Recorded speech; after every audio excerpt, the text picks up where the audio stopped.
베드로전서 3장 8절 한 절만 읽으면 좋을 것 같아요. 베드로전서 3장 8절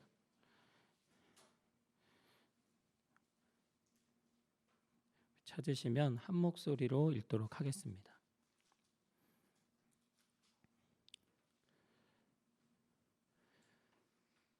자, 읽겠습니다. 시작.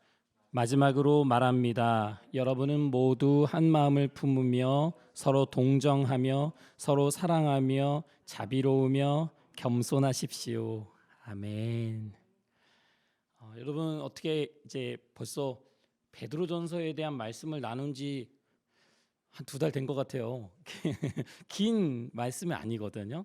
그런데 저희가 이렇게 굉장히 조금씩 나눠서 자세하게 그 말씀을 나누고 또 살펴보고 있습니다. 안녕하세요. 반갑습니다. 반갑습니다. 또 깜짝 손님이 오셨네요. 정확한 타이밍에 깜짝 손님 오셨어요. 반갑습니다. 제가 무슨 말 해야 될지 까먹었어요. 제가 무슨 얘기했지? 맞아요. 저희가 베드로전서 말씀을 지금 거의 2달에 거쳐서 이렇게 나누고 있어요. 근데 여러분의 마음 속에 이 베드로전서 말씀을 통해서 여러분의 마음 속에 어떤 울림이라든지 아니면 뭐 깨달음일 수도 있고 또 아니 새롭게 경험한 은혜일 수도 있고요. 이제 그런 메시지들이 다 조금씩 다를 거라고 생각을 해요. 그래서 계속 아직도 이제 남았거든요. 이제 절반 정도가 남았는데 계속 베드로전서 말씀을 보면서 여러분의 삶의 처한 환경 속에서 하나님께서 어떤 말씀을 하시는 건지 이렇게 좀 듣는 시간이 됐으면 좋겠다는 생각을 합니다. 그래서 베드로전서는 똑같은 답을 주는 것은 아니에요. 그러니까 각자가 처한 그 고난의 상황이 다양할 텐데 그 상황이 어떻더라도 그 있는 위치에서 우리가 그 고난을 어떻게 헤쳐나가고 극복해 나가야 되는지에 대해서 베드로는 계속해서 얘기합니다. 오늘의 말씀은 베드로전서 3장 8절부터 22절까지의 다소 긴 말씀이지만 많은 내용을 다루지는 않을 거고요. 몇 가지를 우리가 함께 살펴보려고 합니다. 함께 읽으신 8절 말씀은 이렇게 시작해요. 마지막으로 말합니다. 여러분 교회를 좀 다녀보신 분들은 가장 싫어하는 목사님의 멘트가 있어요. 뭐죠? 마지막으로 이 말씀만 드리고 마칩니다. 그리고 보통 한 20분 막 30분 더 가요. 마지막으로 했으면 거기가 마무리가 돼야 되는데 마지막으로 말합니다. 그러고 오늘 베드로전서도요. 지금 3장인데요. 4장, 5장 다 더 나옵니다. 근데 중요한 건 뭐냐면 여기서는 이제 시간적으로 마지막으로라기보다는 정말 최종적으로 가장 중요한 이야기를 여러분에게 하고 싶습니다. 여러분 이렇게 들으시면 좋을 것 같아요. 베드로가 이 고난에 대한 우리 삶의 신앙을 가지고 살아가는 데 겪는 어려움에 대해서 그동안 많이 말씀을 나눴잖아요. 근데 오늘은 이렇게 이야기하는 거예요. 마지막으로 여러분에게 부탁하고 싶습니다. 부탁할 말이 있습니다. 그것은 뭐냐면 여러분은 모두 한 마음을 품으며 서로 동정하며 서로 사랑하며 자비로우며 겸손하십시오. 어떻게 보면 오늘은 설교가 그렇게 길 필요가 없어요. 여러분에게 특별한 설명이 필요한 본문이 아닙니다. 베드로는 어려운 이야기를 하는 것이 아니라 너무나도 분명하게 우리 아이들부터 노년에 이르기까지 누구나 이해할 수 있는 표현을 사용하고 있습니다. 모두 한 마음을 품어라. 서로 동정해라. 서로 사랑해라. 자비로워라. 겸손하라. 여러분 우리의 신앙생활은 혼자 하는 것이 아니라고 제가 말씀을 드렸어요. 하나님께서 한 사람 한 사람을 구원하십니다. 개인의 신앙을 통해서 예수님을 주님으로 영접하는 그 신앙을 통해서 구원받고 하나님의 자녀가 되는 것은 맞습니다. 하지만 그 다음 신앙생활이 시작되었을 때는 말씀의 초점은 항상 공동체, 함께하는 사람들을 향해서 있습니다.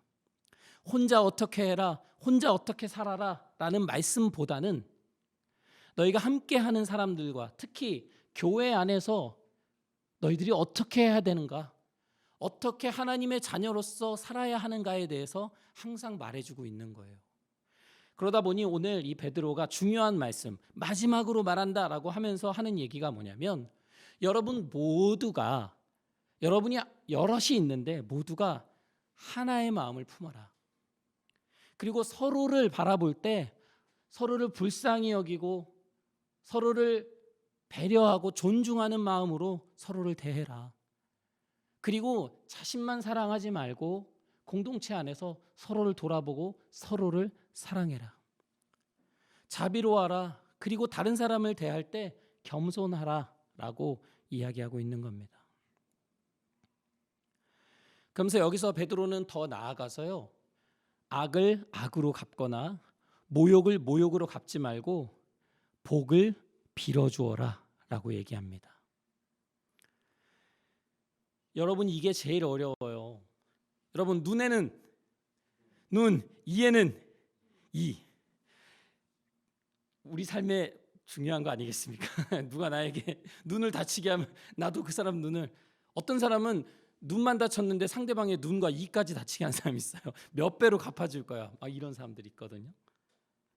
그런데 오늘 베드로는 그대들이 신앙생활을 하면서 그리스도인으로 살아가면서 분명히 어떤 악을 당할 거다, 악한 일을 당할 거다, 모욕을 당하게 된다, 부당한 일을 당하게 된다. 그런데 그것을 똑같이 보복하듯이 갚아주는 것이 아니라 오히려 그들에게 복을 빌어줘라. 말이 안 되는 얘기예요. 나에게 해를 끼친 사람에게 오히려 복을 빌어주라. 적용하기 어렵습니다. 그런데 오늘 베드로는 이 말씀을 하고 나서 한 가지 설명을 덧붙여요. 여러분으로 하여금 복을 상속받게 하시려고 하나님께서 여러분을 부르셨습니다. 그러니까 우리는 우리가 당한 만큼 갚아줘야 우리 마음도 풀리고 뭔가 우리도 다시 행복해질 것 같지만, 하나님께서 우리가 그것들을 참고 인내하고 지나갈 때에 하나님께서 예비하신 복을 주신다는 거예요. 하나님께서 오히려 우리에게 보상해 주시겠다는 말씀입니다. 그래서 10절, 11절, 12절 말씀이 이어지면서 생명을 사랑하고 좋은 날을 보기 위해서 기다리는 사람은 혀를 다스려라. 말을 함부로 하지 말고 욕하고 공격하고 날카롭게 다른 사람의 마음을 해치지 마라. 그리고 거짓말을 하지 못하게 해라. 이렇게 이야기합니다.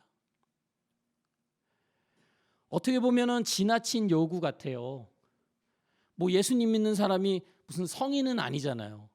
우리가 예수님 믿었다고 갑자기 다른 사람이 되는 건 아니잖아요. 여러분, 특히 교회를 오래 다니신 분들은 이 말이 무슨 뜻인지 잘 알 거예요.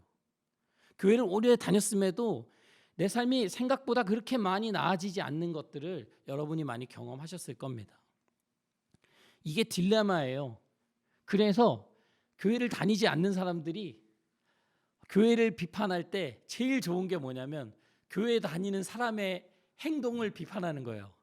저 사람이 교회를 다닌다는데 저 아이가 예수님을 믿는다는데 어떻게 저렇게 행동하지? 이해가 되지 않는 겁니다.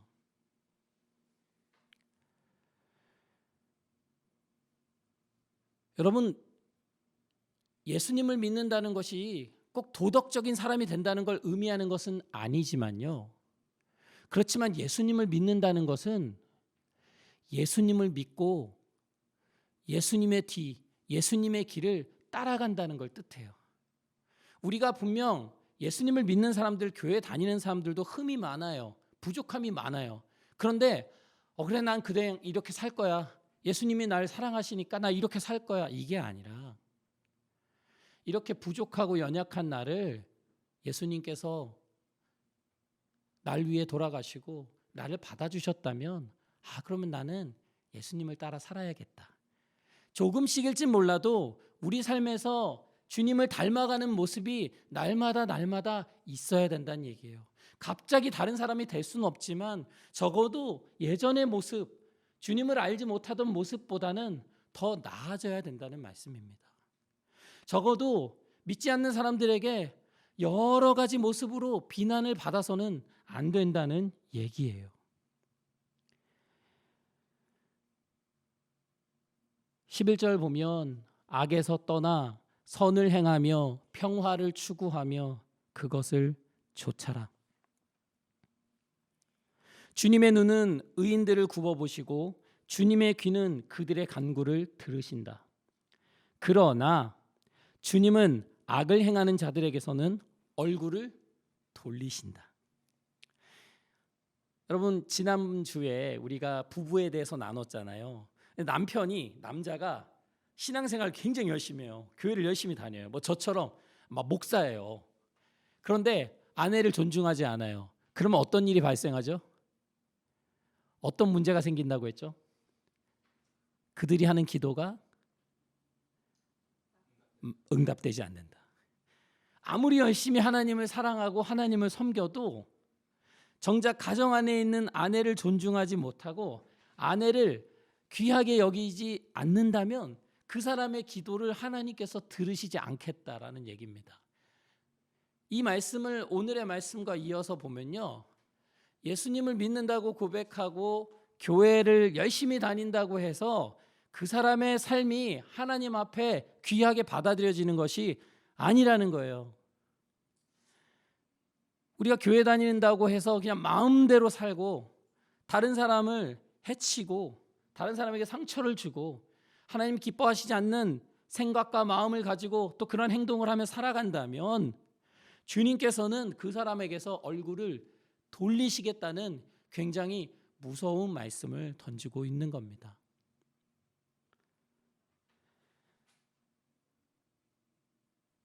베드로는 여러 지역에 흩어져 있는 자기의 정체성을 찾지 못하고 불안한 중에 살아가고 있는 이 수많은 그리스도인들을 향해서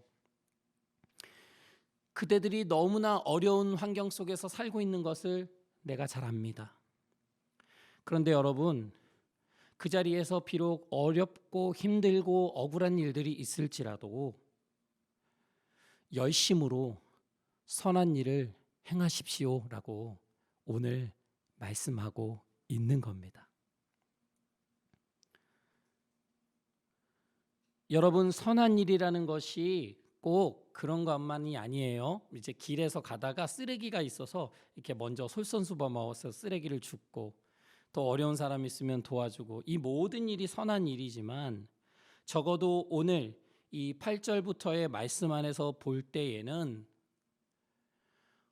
누군가 나에게 어려움을 해하고 또 교회 공동체 안에서 갈등을 일으키고 상처를 줄 때에 그것을 평화롭게 풀어나가야 된다는 얘기입니다.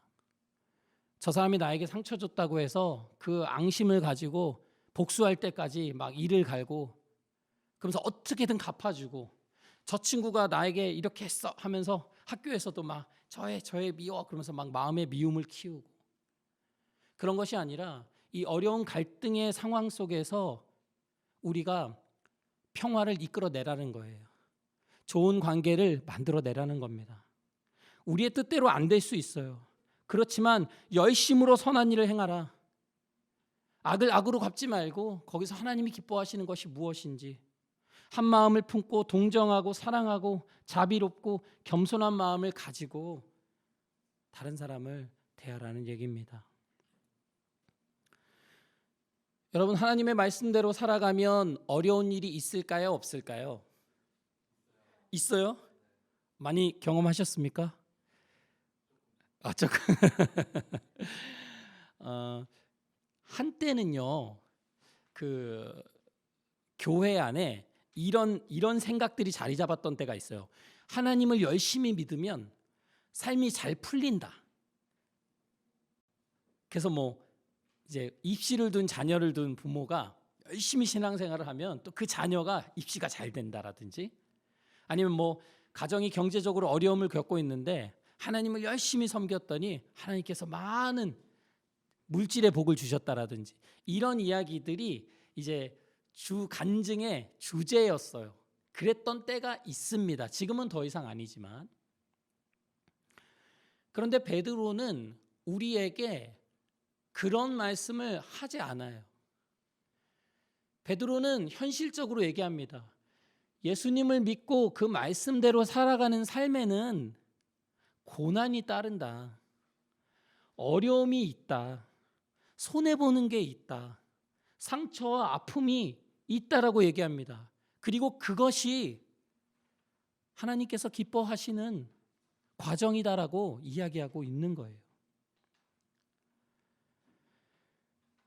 옳은 것을 위해서 고난을 받으면 여러분은 복이 있다, 복이 있습니다라고 베드로가 오늘 말씀하고 있거든요.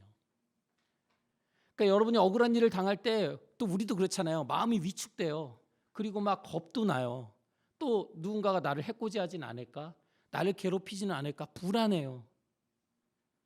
그런데 우리가 하나님 앞에 올바로 살아가는 삶 속에서 그런 일을 겪었다면 베드로는 그 삶은 복된 삶이다.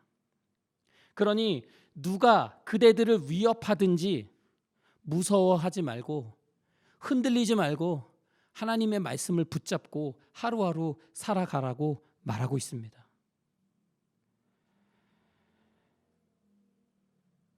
여러분, 우리가 사람을 대할 때 막 다 다르게 대하잖아요. 어떤 사람한테는 어떻게 대하고 또 저런 사람한테 저렇게 대하고. 저도 그래요. 똑같이 대할 수가 없어요. 사람이 다 다르거든요.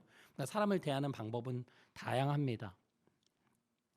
그런데 베드로는 어떻게 이야기하냐면, 사람들을 대하는 방식은 다양할 수 있지만 사람들을 대할 때 그 사람이 어떤 사람이든 간에 여러분의 마음속에 그리스도를 주님으로 모시고 거룩한 마음으로 상대를 대하십시오라고 얘기해요.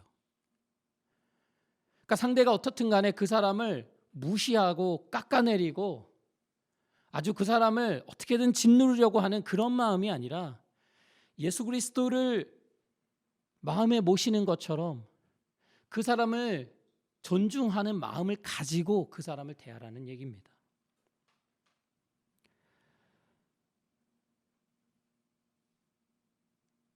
여러분, 이 말씀 들어보셨을 거예요. 여러분이 가진 희망을 설명하여 주기를 바라는 사람에게는 언제나 답변할 수 있게 준비를 해두십시오. 이러면서 우리가 이런 얘기해요. 넌 예수님 왜 믿어? 넌 교회를 왜 다녀? 이렇게 물어봤을 때 항상 답할 거를 가지고 있어라. 저는 이렇게 배웠거든요. 그러니까 전도할 수 있도록 누구든지 전도할 수 있는 준비를 해라. 이렇게 생각하고 있었는데 베드로전서의 말씀 속에서 이 말씀을 다시 보니까요. 물론 그런 부분도 있겠지만 우리가 가진 희망, 우리가 가진 신앙에 대해서 누군가가 물어볼 때 답변할 준비를 하라는 것은 뭐냐면 우리의 삶을 준비하라는 거예요.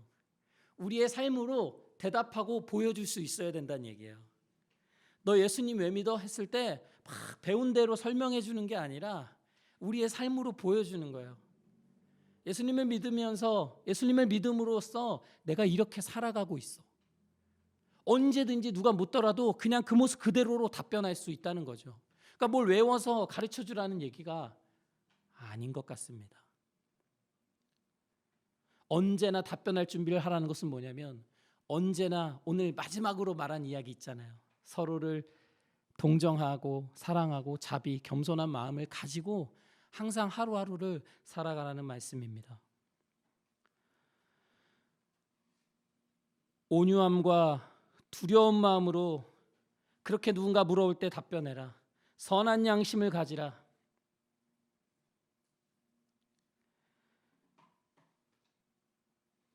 여러분, 하나님께서는 우리를 어려움 속에서 그냥 하나님 부르면 바로 그 어려움에서 꺼내주시는 그런 우리 뭐죠? 알라딘에 나오는 지니죠. 예, 지니죠. 이렇게 탁 램프 착 하면 나와서 소원을 탁 들어주고 이제 그런 하나님이시면 좋겠죠. 저도 하나님이 그런 하나님이시기를 항상 바래왔었어요. 내가 원하고 기도하고 하나님한테 이렇게 고백하면 다 들어주시는. 근데 정말 신기하게도 제가 그렇게 원할 때마다 안 들어주시는 게 너무 많은 거예요. 거의 안 들어주셨던 것 같아요. 이것은 기도가 응답되지 않는다는 것을 말씀드리는 것이 아니라 때로는 하나님께서 우리가 그 어려움을 지나가기를 바라신다는 거예요. 어려움을 피하는 것이 아니라 그 고난을 통해서 우리가 성숙되기를 원하신다는 얘기입니다. 하나님께서 그 고난을 허락하신다는 얘기예요. 당장 해결되면 좋겠죠. 당장 이 어려움이 사라지면 좋겠죠. 그런데 하나님께서 그렇게 하시지 않는 이유는 그것을 통해서 우리가 더욱더 성장할 수 있기 때문입니다. 17절에 이렇게 말하고 있어요. 하나님께서 바라시는 뜻이라면 선을 행하다가 고난을 받는 것이 악을 행하다가 고난을 받는 것보다 낫다. 여러분, 하나님께서 바라시는 뜻이라면 선을 행하다가 고난을 받는 것이 하나님께서 우리에게 바라시는 뜻이라는 말씀이에요. 여러분, 내가 선하고 좋은 마음으로 했다고 그 결과가 절대로 항상 좋게 나타나지 않아요. 여러분 아마 그런 거 많이 경험하셨을걸요. 누구에게 정말 좋은 마음으로 베풀었는데 오히려 그로 인해서 내가 상처를 더 받아. 내 마음이 더 후회돼. 절대로 난 그렇게 하지 말아야지. 막 그렇게 되는 거예요. 왜? 그런 마음이 그대로 돌아오지 않으니까. 그런데 오늘 하나님께서는 이렇게 말씀하시는 거예요. 선을 행하다가 고난을 받는 것, 그것이 귀하다. 그것이 소중하다. 그것이 가치 있다라고 이 어려움 속에서 살아가고 있는 그리스도인들을 향해서 위로와 격려의 말을 하고 있는 겁니다. 오늘 베드로는 이 말씀, 3장의 말씀을 마무리하면서 예수님의 이야기를 다시 한번 꺼냅니다. 18절에 그리스도께서도 죄를 사하시려고 단 한 번 죽으셨습니다. 여러분, 예수님께서 십자가에 달려 돌아가셨잖아요. 근데 누구를 위하여 돌아가셨을까? 우리 특히 또 주일학교를 거쳐온 학생들이 가장 잘 알 것 같은데요. 여러분, 예수님께서 누구를 위해서 십자가에 달려 돌아가셨을까요? 누구요? 우리를 위해서. 맞아요. 우리는 누군데요?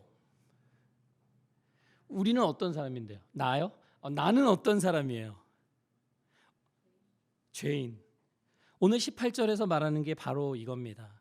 곧 의인이 불의한 사람을 위하여 죽으신 것입니다. 그러니까 예수님께서 누구를 위하여 죽으셨냐면 불의한 자, 악한 자, 죄 많은 나를 위해서 죽으셨다는 거예요. 왜? 그 죄를 용서해 주시려고. 비록 예수님께서 십자가에 달려서 돌아가시면서 일시적으로 그 육체가 죽임을 당했지만 그 영은 살아서 오늘 말씀에서 하는 얘기입니다. 여러분을 하나님 앞으로 인도하시려는 것입니다.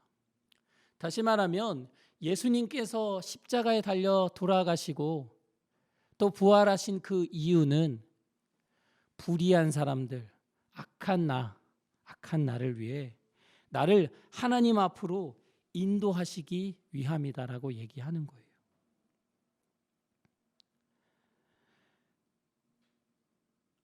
베드로는 흩어져 있는 사람들에게 이렇게 살아라 저렇게 살아라 얘기하다가 꼭 예수님의 이야기를 한 번씩 집어넣고 있어요.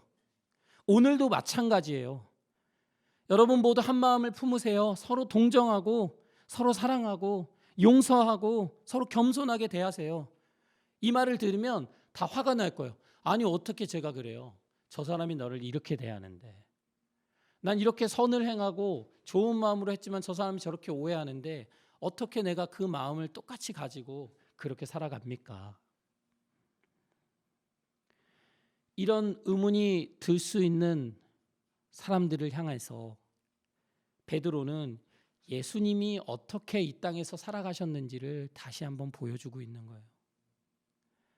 여러분, 그리스도인의 시작은 어디에서 시작하는 거냐면 올바로 살아가는 것에서 시작하는 것이 아니라 예수님께서 날 위해서 무엇을 하셨는지를 믿고 깨닫고 받아들이는 것에서 우리의 신앙이 시작되는 거예요.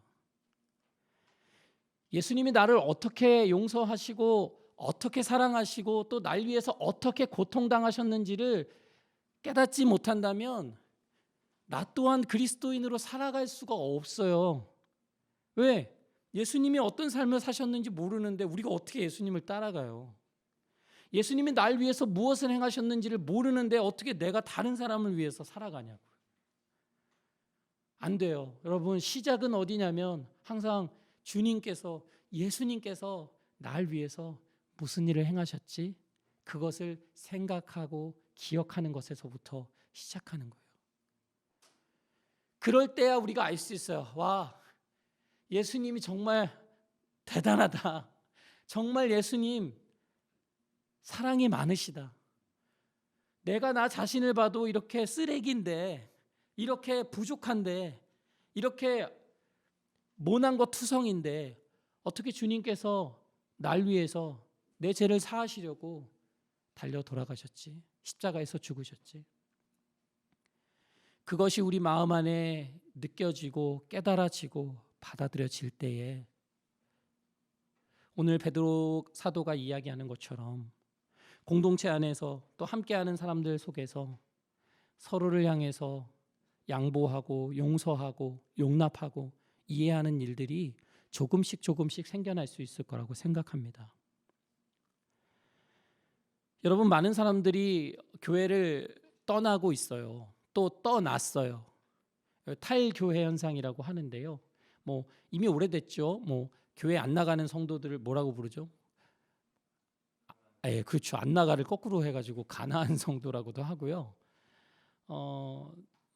예수님은 믿는데 교회를 안 가. 그거 굉장히 신기한 거거든요.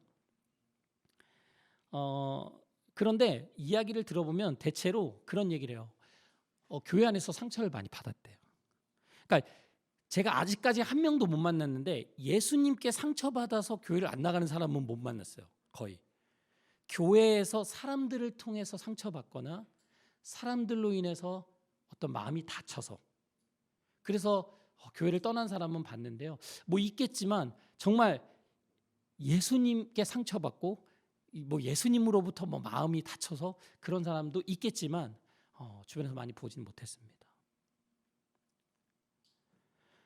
여러분, 베드로는 예수님을 믿고 살아간다는 것이 막 어떤 머릿속에서 일어나는 것이 마음속에서 일어나는 것이 아니라 베드로는 철저하게 얘기해요. 우리의 삶 속에서 드러나고 나타나야 된다.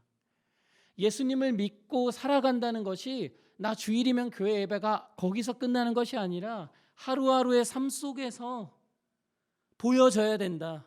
증거로 나타나야 된다라고 얘기를 하고 있는 겁니다.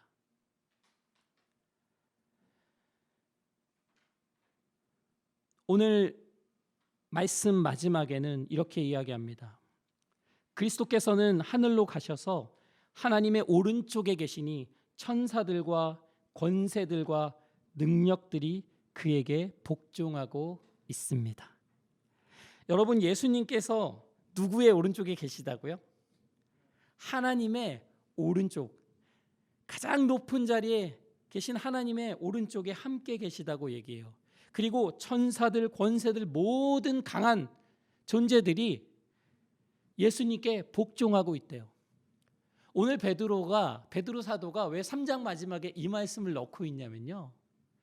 우리가 이 땅에서는 예수님처럼 어떻게 보면 당하고 손해보고 상처받고 다른 사람으로 인해서 억울한 것들을 경험하고 살아갈지는 몰라도 우리가 참고 선을 행하고 고난을 받으며 살아갈 때에는 그 마지막에는 예수님께서 받으셨던 것처럼 우리의 삶도 복되고 영광된다는 얘기를 하고 싶은 거예요.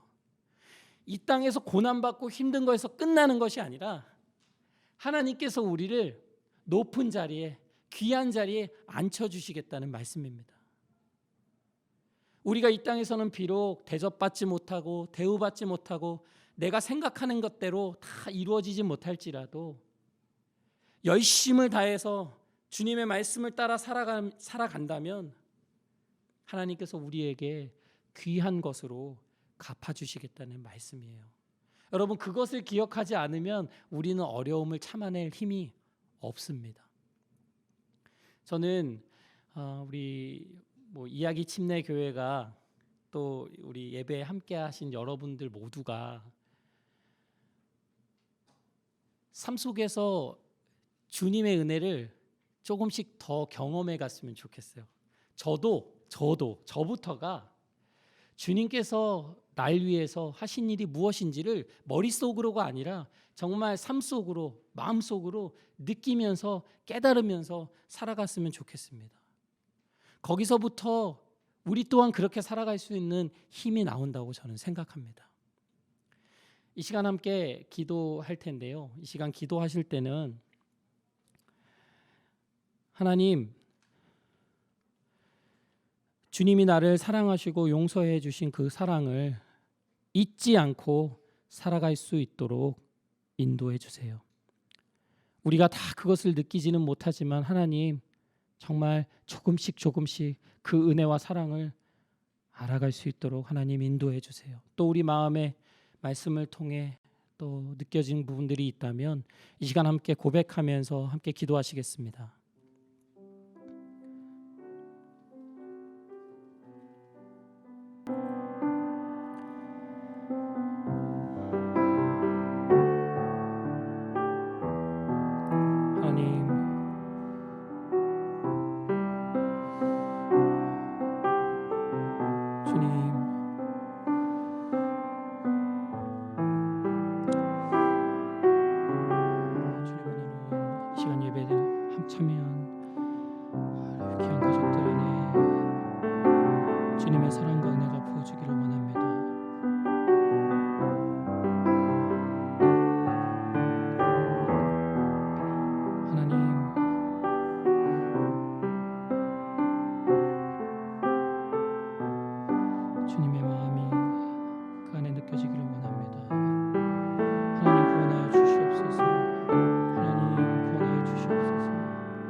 하늘에 계신 우리 아버지여, 이름이 거룩히 여김을 받으시오며 나라가 임하시오며 뜻이 하늘에서 이루어진 것 같이 땅에서도 이루어지리라.